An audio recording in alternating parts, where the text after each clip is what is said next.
Bienvenido a la Masterclass Transformando mi carrera. ¿Estás buscando darle un giro a tu carrera profesional? ¿Estás cansado de hacer lo mismo y quieres un cambio? ¿Sientes que en tu trabajo actual no tienes la oportunidad de hacer aquello en lo que eres bueno? Antes de empezar, quiero compartir contigo tres grandes reflexiones que tengo acerca del mundo en la actualidad, específicamente del mundo laboral. La primera es que vivimos en un entorno cada vez más complejo y retador. Los cambios que estamos presentando son cada vez más rápidos y requieren que nos adaptemos con una velocidad mucho mayor y que desarrollemos algunas habilidades para poder enfrentar esos cambios.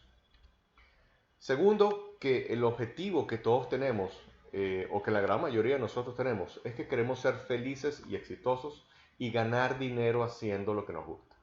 Ese viene siendo el gran objetivo que tenemos, que tengamos una gran conexión entre lo que hacemos con nuestra personalidad, con nuestra unicidad y que seamos felices y exitosos y podamos vivir de ello.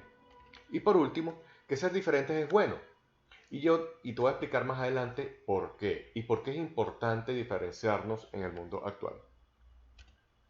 Mi nombre es Eduardo Quevedo Peñuela, soy venezolano, soy licenciado en Relaciones Industriales, tengo una maestría en Administración de IESA, a su vez tengo una maestría de Finanzas Corporativas en el EU de España, una en Mercadeo Digital en el EU de España, tengo más de 20 años de experiencia profesional trabajando para empresas de múltiples sectores como las ves en la lámina. Soy profesor del CIAP en la Universidad Católica Andrés Bello en Venezuela y profesor invitado del IESA en la materia de gestión humana en la maestría de Administración. Adicionalmente, soy consultor organizacional y consultor o asesor en emprendimiento. Puedes contactarme a través de los correos electrónicos que ves en la pantalla si deseas alguna información o deseas que te ayude en algo. En esta masterclass vamos a ver 6 puntos importantes que tienen que ver con el mundo laboral actual. Primero, vamos a entender el entorno en el que estamos. Vamos a hablar del entorno VUCA o VICA por sus símbolos o sus siglas en español. Vamos a hablar acerca de la cuarta revolución industrial y cómo está impactando el mundo laboral en la actualidad. Vamos a mencionar cuáles son las habilidades que debemos desarrollar de aquí al 2025. Vamos a hablar un poco sobre diferenciación, fortalezas y nuestra propuesta de valor. Vamos a iniciar explicando qué es un entorno VICA o un entorno VUCA por sus siglas en inglés. Es un término desarrollado por la US Army War College después de la Guerra Fría y popularizado en los años 90. Y no es más que un acróstico conformado por 4 palabras. La primera, la V, de volatilidad, incertidumbre, complejidad y ambigüedad. Esto quiere decir de que el entorno actual tiene estos componentes. Estamos en un entorno altamente volátil, incierto, complejo y ambiguo, que hace que en algunas oportunidades nos sentimos un poco descolocados y no entendemos lo que está pasando. Cuando hablamos de volatilidad, nos referimos a la cantidad de cambios ocurridos y la velocidad de estos. Cuando nos referimos a la incertidumbre, nos referimos a la incapacidad para predecir las situaciones o su curso. Cuando hablamos de complejidad, hablamos de la multiplicidad de fuerzas, dificultad para entender y manejar el contexto o distinguir qué es causa o efecto. Y por último, cuando hablamos de ambigüedad, nos referimos a la distorsión de la realidad, confusión entre causa y efecto. Uno de los grandes elementos que tiene un entorno VICA o entorno VUCA, también conocido, es que como ocurren situaciones todas al mismo tiempo o confluyen situaciones al mismo tiempo, es difícil saber cuál fue la que originó otra situación. Es decir, esto es lo que se refiere a que hay una ruptura entre lo que es causa y efecto. Entonces, como no entendemos qué es lo que causó cierta situación, nos es difícil adaptarnos y nos es difícil reaccionar ante ella. ¿Cómo identificar un entorno VICA? Y lo podemos identificar cruzando dos variables. Uno es cuánto se sabe de la situación y la otra es cuál es nuestra capacidad para predecir los resultados de las acciones. Mientras mayor sabemos de la situación y mientras mayor es la capacidad, mayor o menor, para predecir estas situaciones, entonces podemos saber si estamos en un entorno VICA. ¿Cómo responder ante un entorno VICA? Como estos entornos VICA son muy complejos y son muy acelerados en los cambios, Bob Johanson desarrolló lo que él llamó el VUCA Prime. Y no es más que él identifica que para reaccionar ante la velocidad tenemos que responder con visión. Perdón, para responder a la volatilidad tenemos que responder con visión. Para responder ante la incertidumbre tenemos que responder con entendimiento. Para abordar la complejidad tenemos que responder con claridad y para abordar la ambigüedad tenemos que responder con agilidad. Entonces ya aquí Bob Johanson nos dice que estos son 4 herramientas o 4 posturas o competencias o habilidades que tenemos que nosotros desarrollar para poder enfrentar un entorno tan volátil, incierto, complejo y ambiguo como el que estamos pasando en la actualidad. ¿Cómo responder ante un entorno VICA? Cruzando estas dos variables de cuánto sabemos de la situación y nuestra capacidad para predecir los resultados de las acciones, ante la volatilidad hay que responder con visión. Y esto quiere decir que es nuestra capacidad para conocer claramente la visión y trabajar en esta dirección. Si trabajamos en una empresa, bueno, tenemos que saber cuál es la visión del negocio y apuntar hacia ella. Si somos unos profesionales o estamos diseñando nuestros objetivos personales, la visión es lo primero, porque la visión va a ser aquel norte que va a guiar nuestro barco. Ante la incertidumbre tenemos que responder con entendimiento, que quiere decir con detenernos y analizar las variables en juego. Yo siempre digo, siempre que trabajé en el mundo corporativo y me tocaba supervisar personal, yo siempre le decía a la gente que me reportaba de que tenía que guardarse los necesarios 5 minutos para entender qué estaba ocurriendo. Porque si no nos detenemos y saber qué es lo que está pasando, podemos caer en el riesgo de tomar decisiones erradas. Y por ende, al tomar decisiones erradas vamos a tener los resultados que no esperamos. A la claridad nos referimos con tomar decisiones claras basadas en información, hacer sentido del caos. Muy importante tomar decisiones en base a información, en base a datos y evidencias. No dejarnos llevar solo por la intuición. La intuición es importante, sin embargo, en un entorno VICA es importante tener evidencias y tener datos claros. Y hacer sentido del caos no tiene que ver sino con, ante la gente que nos rodea, hacer, tanto los que nos rodean como nosotros, entender que estamos en una situación compleja. Y como estamos en una situación compleja, tenemos que reaccionar muy rápido. Y ante la ambigüedad tenemos que responder con agilidad, que quiere decir involucrar a todos y mantener comunicación abierta. Lo peor que podemos hacer en un entorno VICA, si trabajamos en una organización o somos líderes de una comunidad o somos líderes en alguna de nuestras esferas de vida, es no tener comunicado a quienes nos rodean sobre lo que ocurre. Porque entonces aquí lo que estamos echando es literalmente leña al fuego la situación. ¿Cómo se manifiesta un entorno VUCA en la actualidad? Bueno, simplemente con los acontecimientos políticos locales y globales que están ocurriendo, la guerra comercial, volatilidad de los mercados financieros y crisis económica local y global, acontecimientos y manifestaciones y movimientos sociales que están ocurriendo en la actualidad en el mundo, el impacto de la cuarta revolución industrial, y vamos a hablar un poco más de eso, los efectos que han generado la pandemia del COVID-19 y cambios regulatorios. Todo esto son manifestaciones de un entorno VICA que generan cambios muy fuertes en espacios muy cortos de tiempo y esto hace que tengamos que ajustarnos muy rápido y nos genera mucha ansiedad e incertidumbre. Vamos a hablar ahora de la cuarta revolución industrial.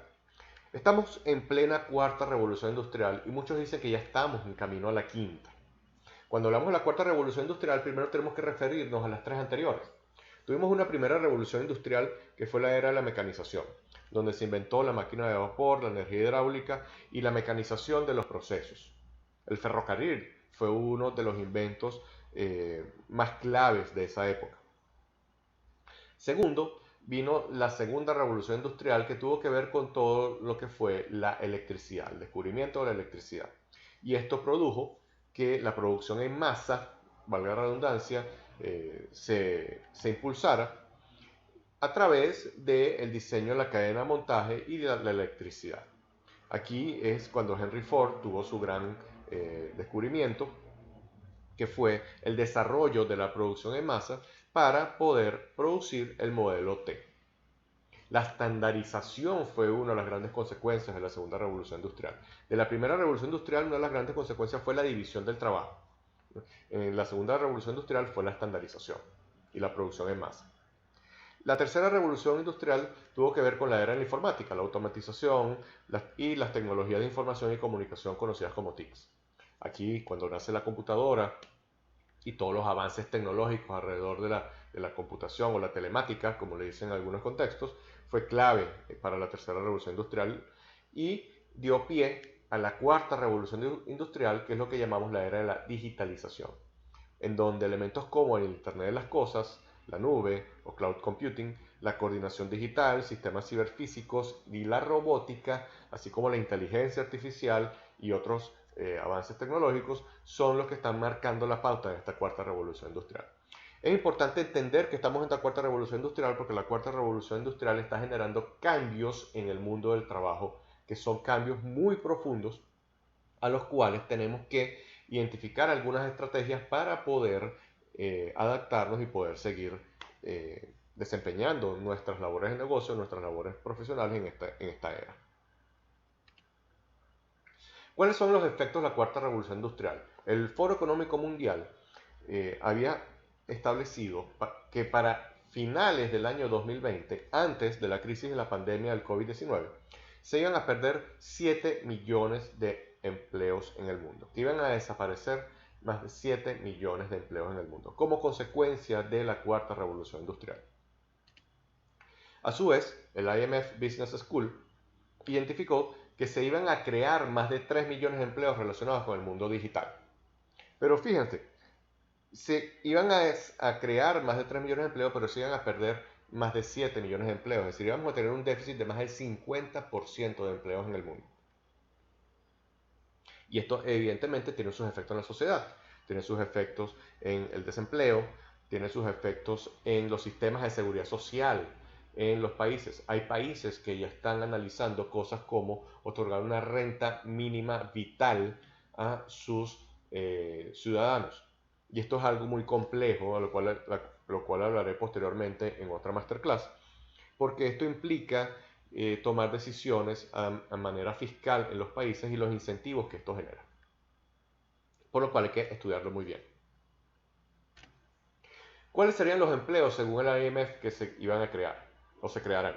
Uno, aquellos relacionados con la robótica, los drones o relacionados con los drones, la ciberseguridad, el Big Data y la inteligencia artificial. Es decir, todos aquellos empleos que iban a estar relacionados con la era de la automatización. Y esto no es extraño. Lo resaltante de esta época en la que estamos pasando es que los cambios son mucho más rápidos de lo que veníamos acostumbrados. Por ejemplo, ¿quién iba a pensar que hace unos 15 años iba a existir una posición o un cargo llamado Community Manager? ¿Quién iba a pensar hace 15 o 20 años que el mercadeo digital iba a marcar la pauta del mercadeo en las organizaciones y por ende se iban a crear algunas posiciones orientadas hacia ello? Eso nadie lo iba a pensar. Hoy día los profesionales en marketing digital son uno de los más demandados en el mundo y ha sido una disciplina que ha tenido mucho desarrollo y también impulsado por la era de la automatización. Todo lo que es la analítica de las estrategias de mercadeo son impulsadas por esta era de la automatización también. Entonces, como vemos, hemos ido pasando a lo largo del mundo por muchas transformaciones en este sentido. Lo importante es entender que lo que nos sirvió en el pasado no necesariamente nos servirá en el futuro. Y esto es muy clave que lo tengamos en cuenta nosotros como profesionales, como emprendedores o como empresarios. Los tiempos cambiaron. Quizás hoy estamos en un momento en donde estamos viviendo las glorias de las decisiones que tomamos en el pasado y hemos sido exitosos a través de esa toma de decisiones. Pero no necesariamente lo que nos sirvió en el pasado, no necesariamente las decisiones que tomamos en el pasado y no necesariamente las habilidades que desarrollamos en el pasado son las que me van a servir hoy o en el mundo que nos depara en los próximos 5 años o más. Para eso, el Foro Económico Mundial también ha identificado 15 habilidades que son necesarias que desarrollemos como profesionales y que a su vez son capacidades que deben desarrollar las organizaciones en el futuro, de aquí al año 2025.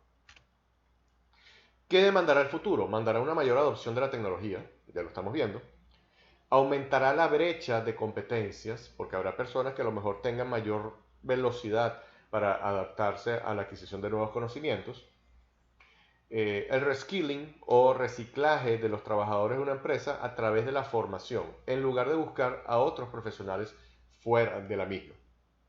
Porque esto también tiene unos efectos que son es más económico. A pesar que en épocas de crisis, yo también viví durante mis más de 20 años viviendo en mi vida corporativa que el primer gasto que las empresas cortaban en momentos de crisis era la capacitación. Hoy día eso sería un error, porque las organizaciones necesitan de que su gente tenga en el día a día las habilidades y destrezas para poder reaccionar ante el entorno.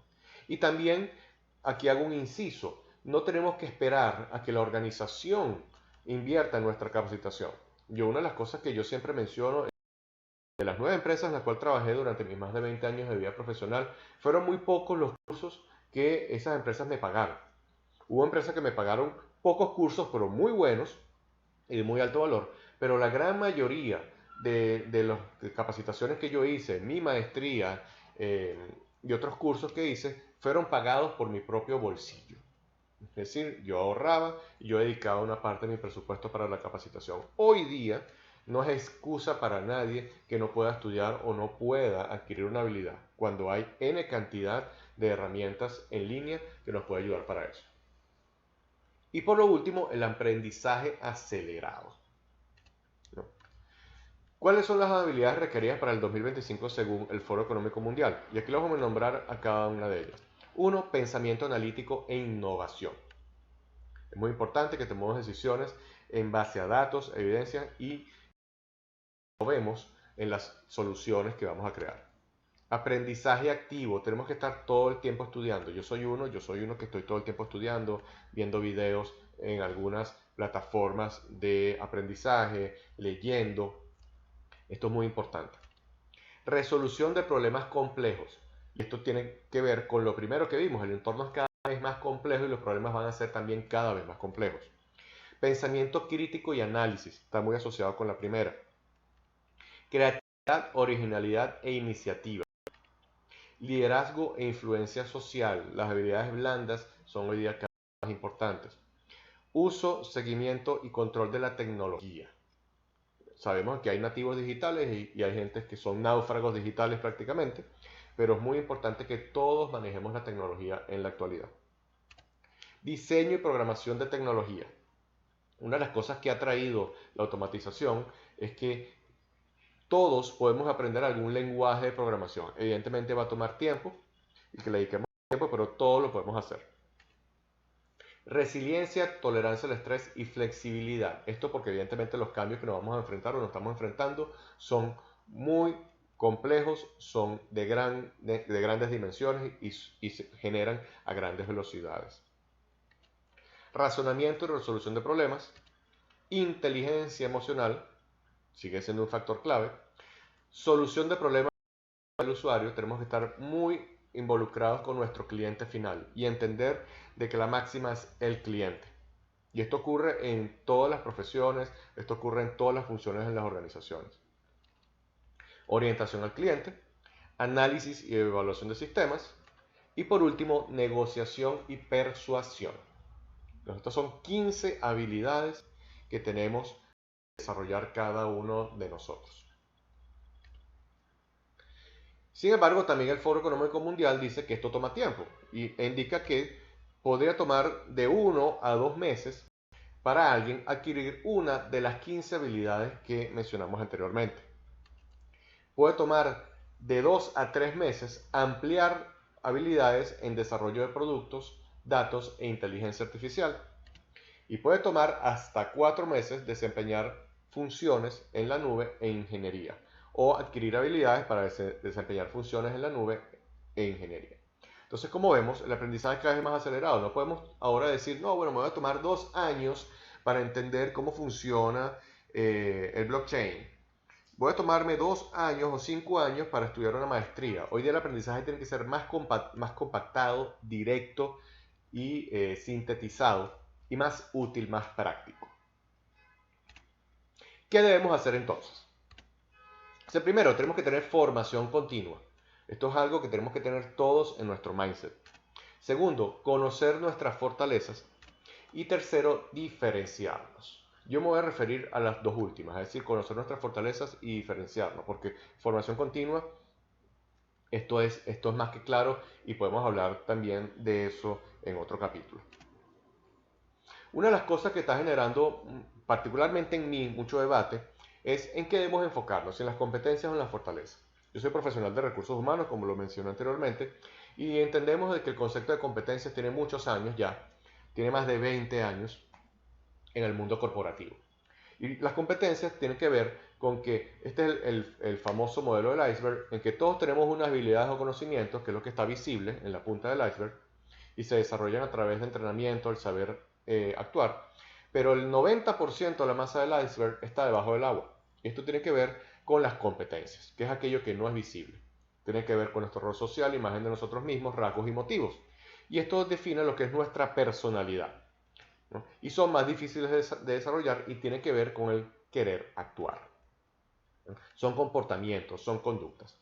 Hoy día existe un debate en qué debemos enfocarnos, si en las competencias o en nuestras fortalezas. Y aquí conectamos con este pensamiento de Albert Einstein, que dice que todos somos genios, pero si juzgas a un pez por su habilidad para subir a un árbol, vivirá toda su vida pensando que es estúpido. ¿Y esto por qué? Porque el modelo de competencias implica, primero, identificar unas competencias que el negocio, que todo negocio, en este caso cuando hablamos del mundo corporativo, que todo negocio desea que su gente tenga. E implica que cuando contrato a alguien o cuando tomo una decisión de desarrollo para promover o ascender a alguien a otra posición, esta persona tiene que desarrollar unas competencias, tiene que cubrir unas brechas de esas competencias. Y a veces esa competencia no es natural de la persona y esto puede generar un poco de estrés porque podemos estar obligando a un pez a subir un árbol cuando no necesariamente tenga la habilidad para ello. Según estudios realizados, solo el 20% de las personas mencionan que en su trabajo tienen la oportunidad de hacer todos los días lo que mejor hacen. Y esto fueron estudios que hizo el grupo Gallup, en donde le hizo esta pregunta a más de 2 millones de personas, en donde les preguntaba si tenían la oportunidad de hacer todos los días aquello en los que eran buenos, y solo el 20% de las personas mencionó que sí.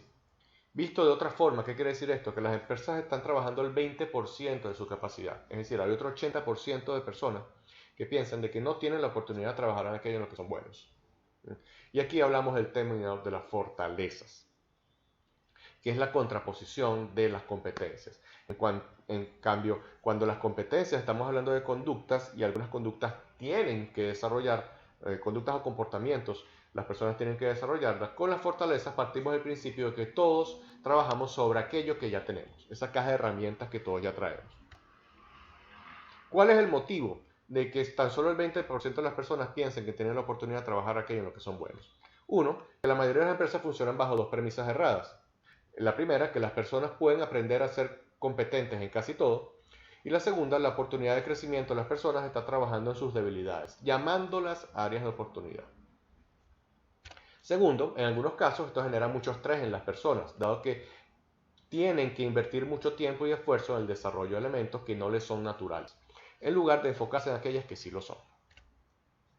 Y tercero, por ello, es que los mejores gerentes del mundo sostienen que los talentos de cada persona son únicos y que la oportunidad de crecimiento de las personas está en las áreas en las que tienen más fortalezas.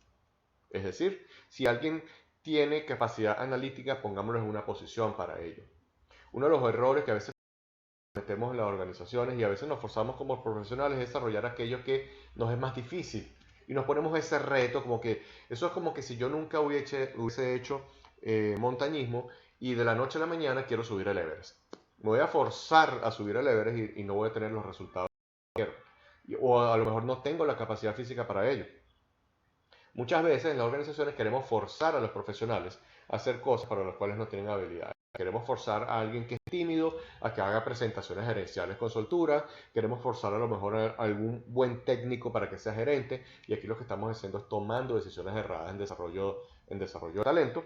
Y también las personas se frustran y podemos estar generando también efectos en el éxito de las personas. ¿Por qué nos enfocamos más en las debilidades que en la fortaleza? Primero porque el impacto que tenemos en la educación de la sociedad. La sociedad, sobre todo en el mundo occidental y en el mundo hispano, tenemos una aversión al error, ¿no? Y por ende nos refugiamos a veces en lo seguro. O tenemos también la tendencia a querer ser excelentes en aquello que no necesariamente lo somos.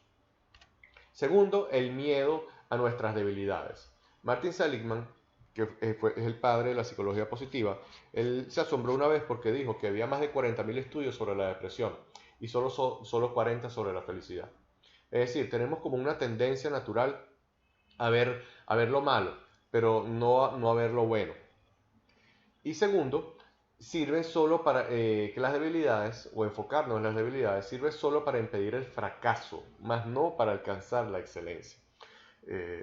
Los que abogamos por las fortalezas, partimos de la premisa de que hay mayor probabilidad de ser excelentes trabajando en aquello que ya somos buenos, que forzarnos a ser excelentes en aquello que no lo somos, ¿no? Y también hay un criterio de economía en este caso. Vamos a invertir menos tiempo y menos esfuerzo trabajando en aquello que somos buenos sobre aquello que no tenemos las habilidades. Tercero, el miedo al fracaso. Es difícil aceptar que no nos sale bien algo en lo que somos buenos. Si a lo mejor yo toco un instrumento musical bien y tengo pericia para eso, y toco una canción y no me sale del todo bien, me es muy difícil aceptar que esa canción no me salió bien si soy tan bueno tocando ese instrumento musical. O los deportistas, por ejemplo, un futbolista. Si hay un futbolista muy grandes en el deporte, les es muy difícil aceptar, por ejemplo, que falló un penalti. Y por último, miedo a reconocer el verdadero yo. Y esto tiene que ver con la creencia de que no somos extraordinarios y damos por sentadas nuestras fortalezas. Fíjense que yo no me interesé en identificar mis fortalezas profundamente hasta hace unos años, porque yo mismo decía, bueno, yo sé en lo que soy bueno, yo estoy claro en lo que soy bueno, y me enfocaba en las debilidades, ¿no? Hasta que alguien más bien me dijo, oye, pero también es bueno enfocarte en las fortalezas que tú tienes, ¿no? Porque el solo enfocarte en aquello que no tienes genera algunos efectos sobre ti. Y ahí fue donde me empecé a enfocarme sobre lo bueno que tenía, porque es ese como ese bañito que nos echamos cada uno de nosotros de autoestima, por decirlo de una manera, de reforzar aquello en lo que somos buenos y trabajar sobre ello, ¿no? A veces damos por sentadas nuestras fortalezas y decimos, no, bueno, ya yo sé en lo que soy bueno, no hace falta identificarlas. Y más bien cuando me aboqué a entenderlas profundamente es cuando dije todo lo contrario, vale más la pena saber muy bien cuáles son mis fortalezas y trabajar sobre. ¿Cuáles son mis fortalezas? Esa es una pregunta que a veces nos hacemos. Pero antes de responderla, tenemos que saber qué es una fortaleza. Una fortaleza es aquella habilidad o destreza en la cual una persona demuestra un nivel de dominio o desempeño superior de forma natural. Están relacionadas con una virtud que agrupa a un conjunto de fortalezas específicas. Y esto tiene que ver con el modelo VIA desarrollado por Martin Seligman de la psicología positiva. Las virtudes son las características centrales del carácter. Se trata de valores universales. Y las fortalezas proporcionan la explicación para una estabilidad de una vida bien vivida. Este es el concepto de fortalezas como tal que lo entiende la psicología positiva. Como vemos, las fortalezas están relacionadas con una virtud en este modelo y el modelo VIA, que significa Values in Action o valores en acción, identifica 6 virtudes: sabiduría y conocimiento, coraje, humanidad, justicia, templanza y trascendencia. Y todas estas virtudes tienen asociadas un conjunto de fortalezas. Por ejemplo, sabiduría y conocimiento, como lo vemos en la lámina, tiene asociadas fortalezas como curiosidad, amor por el conocimiento, juicio, ingenio y perspectiva. El coraje está relacionado con el valor y valentía, perseverancia, honestidad y entusiasmo. La humanidad está relacionada con la bondad, amar y dejarse amar, inteligencia social. La justicia está relacionada con el civismo, imparcialidad, liderazgo. La templanza con el autocontrol, prudencia, humildad y perdón. Y la trascendencia con el disfrute de la belleza, gratitud, optimismo, espiritualidad y sentido del humor. Todos podemos tener una de estas fortalezas. Podemos tener una mezcla de cada una de las fortalezas. O podemos tener también tendencia hacia alguna virtud específica. Te digo mi caso particular. La mayoría de mis fortalezas están orientadas hacia la sabiduría y conocimiento. Pero también hay algunas fortalezas que están orientadas hacia el coraje, en este caso la perseverancia. Y también hay otras fortalezas que están relacionadas con la trascendencia, en este caso la espiritualidad. Entonces, todos podemos tener una mezcla de estas fortalezas. Yo cuando hice mi análisis de fortalezas entendí por qué entonces a mí me gusta dar clases en la universidad, entendí por qué a mí me gusta impartir entrenamientos y por qué me dedico a la consultoría.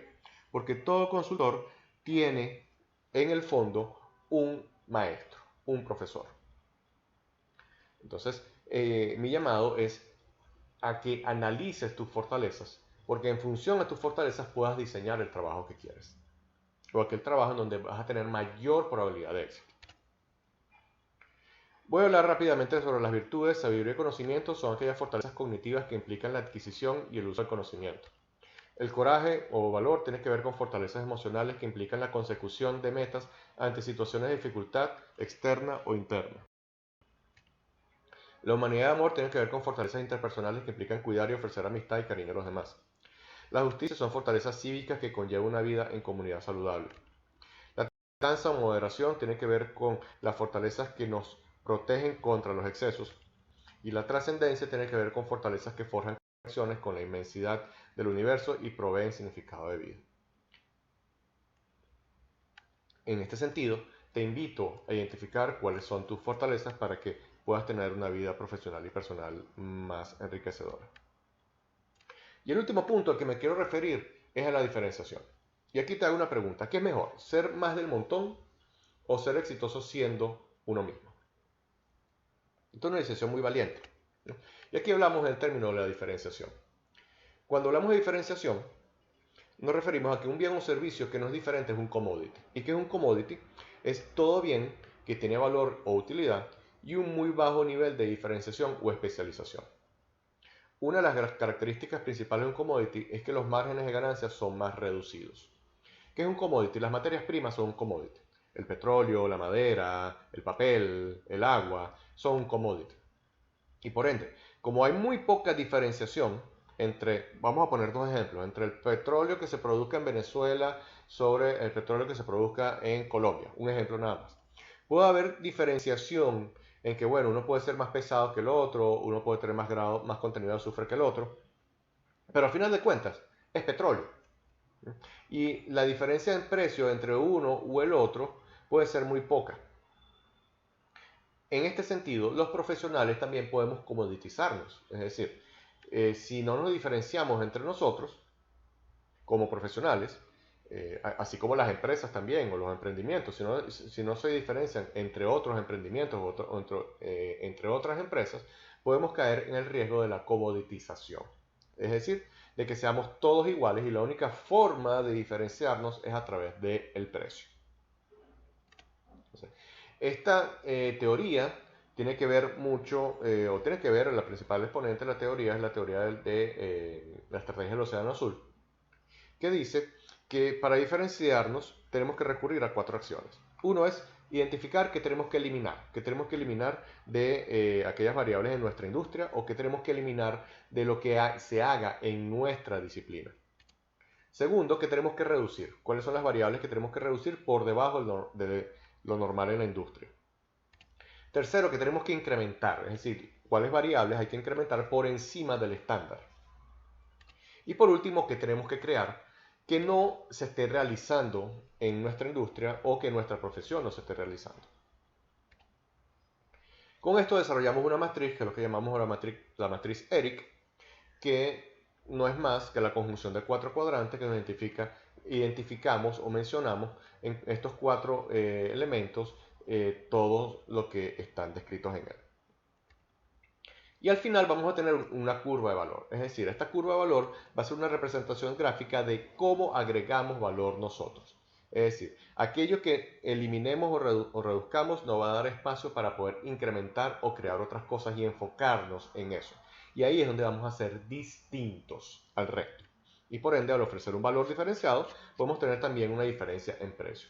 como empresas, como emprendimientos y como profesionales es muy importante que entendamos esto. Si yo como empresa o como emprendedor le agrego un elemento diferenciador a mi producto o servicio, entonces este elemento diferenciador va a ser lo que me ayude a mí a resaltar sobre el mercado y por ende poder, al agregar mayor valor, poder tener un precio distinto al resto de la competencia. Y como profesional ocurre lo mismo. Si yo, por ejemplo, soy un profesional en recursos humanos, voy a dar mi ejemplo, y yo me formo en mercadeo, yo me formo en finanzas y me formo en otra disciplina y agrego experiencias diferenciadas en mi currículum, yo puedo tener elementos para decir que yo puedo agregar valor a las organizaciones y por ende el sueldo al cual yo aspiro puede ser mayor que el del resto de las personas que tienen la misma profesión que yo. Vamos a ver un ejemplo de esto y el mejor ejemplo es el del Circo del Sol, ¿no? Si bien algunos dirán, bueno, pero esto es un ejemplo que tiene que ver con algo comercial, como yo como profesional puedo aplicarlo, puedes aplicar los conceptos que aquí vamos a ver. ¿De dónde nace el Circo del Sol? Los creadores del Circo del Sol, ellos querían crear un entretenimiento, pero querían que ese entretenimiento fuese, querían crear un circo, pero que ese circo no fuese más de lo mismo, ¿no? ¿Qué es lo típico que tiene un circo? Bueno, tiene unos espectáculos con payasos, tiene unos acróbatas, tiene gente que hace malabarismo y tiene unos magos y espectáculos con animales. Entonces ellos dijeron que ellos querían hacer algo distinto, que rompiera los esquemas y querían mezclar lo mejor de 4 espectáculos: el circo, el ballet, la industria de la música, música sinfónica o la música en general y el teatro. Y al mezclar lo mejor de esos 4 elementos, ¿qué salió? Salió el Circo del Sol. ¿Cuál fue aquellos elementos que identificaron los creadores del Circo del Sol? Dijeron que habían que eliminar los espectáculos con estrellas, porque eso encarecía el, el costo de la entrada, los espectáculos con animales, porque encarecían los costos logísticos y también era muy impactaba en la reputación del circo por temas de toda la gente que promueve temas conservacionistas. Las concesiones en los pasillos, que es las concesiones de los tickets por preventa, y las pistas múltiples. Ellos identificaron que había circos que tenían pistas múltiples y el espectador a veces se perdía sobre qué tenía que prestar atención. Que tenían que reducir la diversión y el humor, sobre todo el humor del típico payaso cayéndole a golpes al otro, y el suspenso y el peligro. Que tenían que incrementar un solo escenario en el que girara toda la producción y que tenían que crear un tema al cual girara toda la producción. Si vemos las producciones del Círculo del Sol, todas giran en base a un tema central. Múltiples producciones para que no cayera en la comodización o no cayera en la rutina, e incrementar la música y la danza artística. Entonces, como vemos, esto generó la curva de valor del Circo del Sol, en donde ellos identificaron que si reducían estos elementos, podía haber espacio a crear todos estos. Y poder cobrar un precio superior al de la competencia. Ahora te pregunto, ¿tú como profesional puedes aplicar esto del Circo del Sol? La respuesta es que sí, todo lo podemos hacer. Profesionales que queramos ofrecer nuestros servicios a otras empresas de forma dependiente, emprendedores o empresarios, evidentemente pueden aplicar esta metodología. Porque detrás de todo esto está que tenemos que diseñar una propuesta de valor. Y nuestra propuesta de valor debe ser relevante, diferente y creíble. Relevante tiene que ver que nuestro producto o servicio resuelva la necesidad o problema que tiene un cliente. La pregunta que tenemos que hacer es si nuestro producto o nuestro servicio cubre las necesidades del cliente o aporta algo importante en su vida. Y ubiquémonos también, si eres un profesional que trabaja de forma dependiente, identifica tu empresa como un cliente, tómala como un cliente. Diferente. Aquí la pregunta que tenemos que responder es, ¿por qué debería nuestro cliente cogernos a nosotros? ¿En qué somos diferentes al resto? ¿Qué beneficio otorgamos que ninguna otra empresa o emprendimiento o persona pueda otorgar? Y debe ser creíble. Es decir, que para que te adquiera tu cliente o la empresa te contrate, hay que tener coherencia entre lo que decimos y ofrecemos y aquello en lo que hacemos en la realidad. Entonces, estos son 3 elementos que debe tener toda propuesta de valor. Y ojo, la propuesta de valor no es aplicable solo para emprendimientos o para empresas, también para nosotros como profesionales, como personas, hasta para la pareja. Nosotros le hacemos una propuesta de valor a aquella persona que queremos que sea nuestra pareja, por ejemplo. Entonces es muy importante como profesionales que tengamos una propuesta de valor firme, única, y para ello sepamos cómo diferenciarnos y sepamos cuáles son nuestras fortalezas. Porque el mundo en la actualidad va a requerir de que seamos muy buenos en lo que hacemos, de que seamos diferentes para poder resaltar ante el mercado, ya sea mercado laboral o mercado comercial. O sea, bueno, ¿cuál es la conclusión de esta masterclass? Uno, el mundo está en constante cambio y los cambios son cada vez más acelerados y más caóticos. La cuarta revolución industrial está transformando el mundo del trabajo, ya lo vimos. Es necesario desarrollar nuevas habilidades, debemos conocer nuestras fortalezas y en qué nos diferenciamos del resto, y por último debemos desarrollar una propuesta de valor única para distinguirnos en un mundo cada vez más competido. Entonces, como vemos en esta masterclass, lo que quise hacer énfasis son esos tres elementos. Tenemos que formarnos, conocer nuestras fortalezas y diferenciarnos.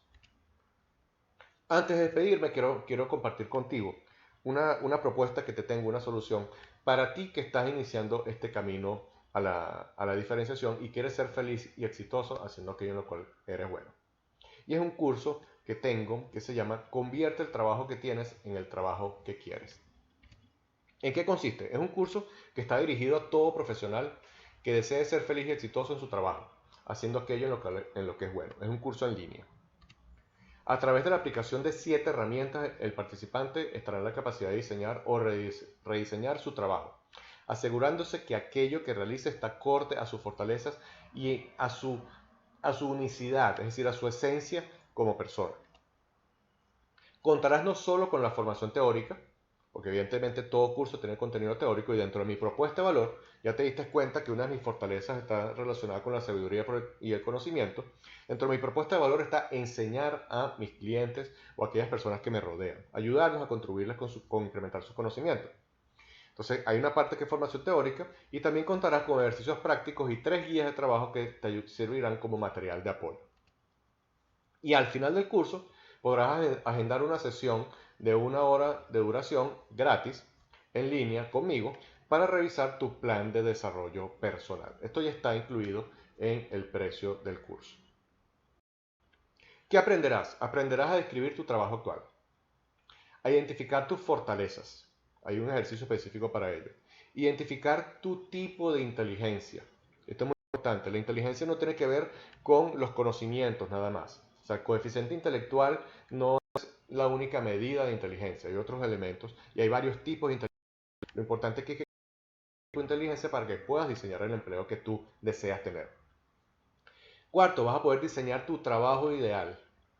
Y quinto, diseñar un plan de acción para poder llegar a ese trabajo ideal. Detrás de todo esto está de que seas exitoso y tengas satisfacción con lo que hagas y ganes dinero con ello. ¿Cómo puedes acceder al curso? El curso está alojado en Teachler, ahí te dejo la dirección. Vas a hacer clic en la pestaña cursos, vas a irte luego a la pestaña desarrollo personal y posteriormente a la pestaña desarrollo profesional. Tienes que crear una cuenta en Teachler para poder acceder al curso. Para eso le vas a dar a registrarte. Puedes registrarte con el correo electrónico que tengas de tu preferencia. Y por último, te va a llevar a esta pestaña en donde vas a conseguir el curso que se llama Convierte el trabajo que tienes en el trabajo que quieres. $30 vas a tener todo eso. Vas a poder diseñar el trabajo que tienes y asociarlo a tus características particulares. Y al final del curso, es muy importante que el curso, los ejercicios están muy bien explicados y guiados a lo largo del material. Vas a tener una sesión de 1 hora conmigo, una sesión gratis, para poder ver tu plan, los resultados de los ejercicios que están incluidos en el curso y poder ayudarte también a refinar tu plan de desarrollo futuro. No pierdas la oportunidad, en verdad no es porque yo haya diseñado el curso, pero bueno, el curso es resultado de múltiples análisis y múltiples libros que he leído, reflexiones también acerca de mi vida profesional y personal, y vas a ver que el curso te va a ser de mucha ayuda y es un curso muy sencillo, muy práctico, que te va a ayudar a tener una vida profesional y personal también satisfactoria. Entonces, bueno, hasta aquí dejo la presentación del día de hoy. Te dejo la dirección de la página web para que la visites y también el correo electrónico. Así que bueno, muchísimas gracias y espero que esta masterclass haya sido de tu total agrado.